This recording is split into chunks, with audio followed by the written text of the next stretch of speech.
আসসালামু আলাইকুম ওয়া রাহমাতুল্লাহ। 2023-24 শিক্ষাবর্ষে ডিগ্রি প্রথম বর্ষ ভর্তি আবেদন কিন্তু আজকে থেকে শুরু হয়েছে।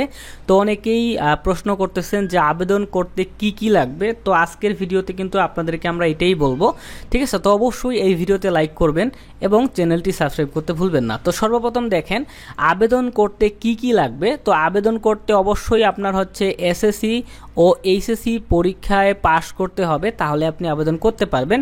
এবং আপনার হচ্ছে যে আবেদন করার জন্য এসএসসি এবং এইচএসসি পরীক্ষার রোল নাম্বারটি অবশ্যই লাগবে, এবং এসএসসি এবং এইচএসসি পরীক্ষার রেজিস্ট্রেশন নাম্বারটি লাগবে, এবং এসএসসি এবং এইচএসসি পরীক্ষায় কোন বোর্ড থেকে আপনি পাস করেছেন সেই বোর্ডের নামটা লাগবে, এবং কত সালে পাস করেছেন, হ্যাঁ, এই পাশের সালটাও কিন্তু লাগবে, ঠিক আছে।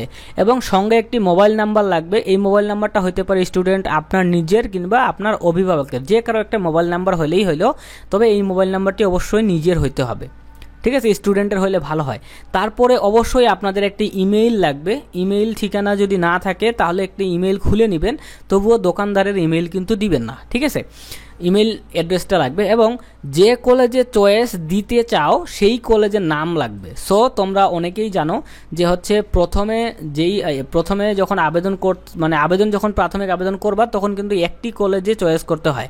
তো কোন কলেজে তুমি আবেদন করতে চাচ্ছ সেই কলেজের নামটি অবশ্যই লাগবে, এবং তোমার সম্প্রতি তোলা পাসপোর্ট সাইজের রঙিন ছবি একটা লাগবে, এবং সাথে 300 টাকা আবেদন ফি লাগবে, ঠিক আছে। 300 টাকা আবেদন ফি লাগবে, এবং তার সাথে 100 টাকা হচ্ছে কম্পিউটারের দোকান থেকে যদি আবেদন করো তো ওই দোকানদারের মজুরি লাগবে, ঠিক আছে। এই কয়েকটা কাগজপত্র হলেই হচ্ছে তুমি আবেদন করতে পারবা। এখন অনেকে প্রশ্ন করতে পারেন যে আমাদের পয়েন্ট কত লাগবে। তো এইটাও বলে দেই, যারা 19, 20, 21 সালে এসএসসি পাস করেছে এবং 2 পয়েন্ট পেয়েছে মিনিমাম, তারা আবেদন করতে পারবে। এবং যারা হচ্ছে 21, 22, 23 সালে এইচএসসি পাস করেছে এবং 2.00 পেয়েছে মিনিমাম, তারা আবেদন করতে পারবে। তো এটাই ছিল ভিডিও। তো অবশ্যই এই ভিডিওতে একটা লাইক করতে ভুলবে না। আল্লাহ হাফেজ।